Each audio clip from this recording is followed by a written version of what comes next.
Fever fans convinced Caitlin Clark effect is behind massive Wnba playoff change. A massive announcement by Wnba Commissioner Cathy Engelbert has Indiana Fever fans convinced the Caitlin Clark effect is in full motion.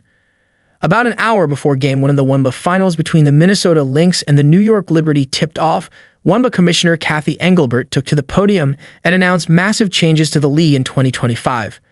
One announcement is that the Wnba Finals would become a 7-game series starting in 2025. This is a huge change as the Wnba Finals has been at best-of-5 contests since 2005. Another announcement Engelbert made was the league's regular season is expanding to 44 games as opposed to the 40-game slate it has had for the past 2 seasons.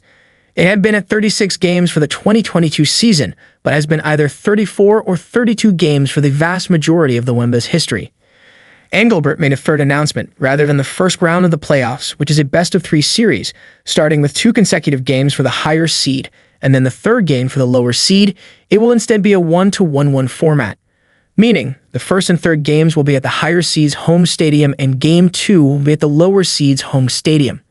The current first-round format was highly criticized during the Indiana Fever versus Connecticut Sun series because Indiana's Gainbridge Fieldhouse didn't get to see superstar Caitlin Clark and her teammates play a home game as they lost the first 2 games to Connecticut and were therefore eliminated before Game 3. As a result of this, Fever fans on social media are claiming that the change was made as a result of the iconic Caitlin Clark effect. #Wnba #Commissioner #Cathy Engelbert announced the #Finals will be a #Best-of-7 series starting in 2025. The first round will also move to a 1-1-1 format. We need as much #Caitlin Clark effect exposure as we can get, one ex-user wrote.